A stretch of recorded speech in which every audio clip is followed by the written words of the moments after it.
Ողջույն բոլորիդ, մենք այս կանաչին դանդուր ենք անվանում, որը որ ես չէի պատրաստել երկար ժամանակ։ Պատահաբար շուկայում տեսա, որի համար շատ ուրախացա և որոշեցի անպայման պատրաստեմ։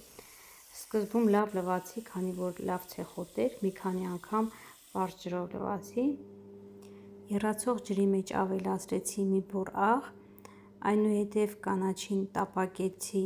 2 րոպե, սիրելիներս ավել չթողնեք, քանի որ կլխկի։ 2 րոպե եռալուց հետո հանեցի ջրից և ցողեցի սառը ջրով։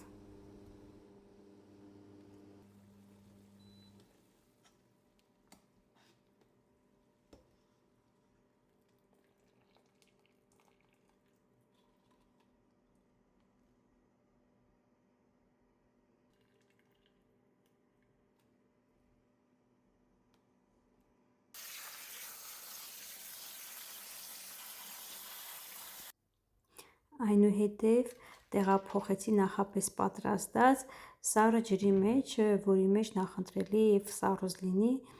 քանի որ այսպես ավելի կրթկրթան և համեղ է ստացվում։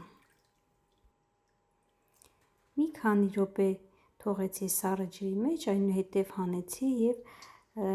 թողեցի, որպեսզի ջրքամվի։ Անցնենք սոուսի պատրաստմանը։ Ես այստեղ օգտագործում եմ կարմիր պղպեղ, կծու և խոշոր աղացած, այնուհետև ավելացնում եմ բրինձի քացախ։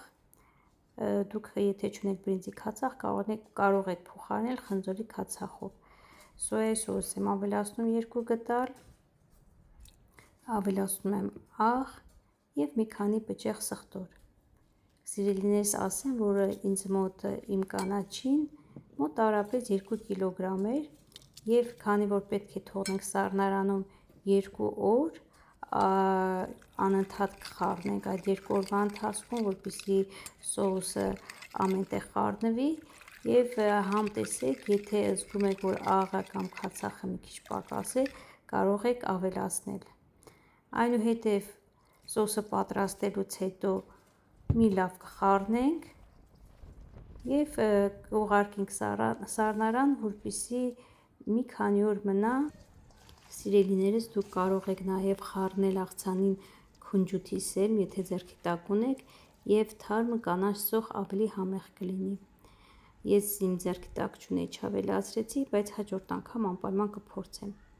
Այնուհետև տեղափոխում ենք մեզ հարմար տարայի մեջ և դնում ենք սառնարանը 2 օրով, 2-3 օրից արդեն պատրաստ է։ Ժողովուրդ ջան, անպայման փորձեք, խորհուրդ եմ տալիս, քանի որ շատ համեղ է ստացվել։ Իսկ եթե ձեզ դուր եկավ տեսահոլովակը, լայքեք, թողեք ձեր մեկնաբանությունը, շատ շնորհակալ կլինեմ։ Ստեսություն։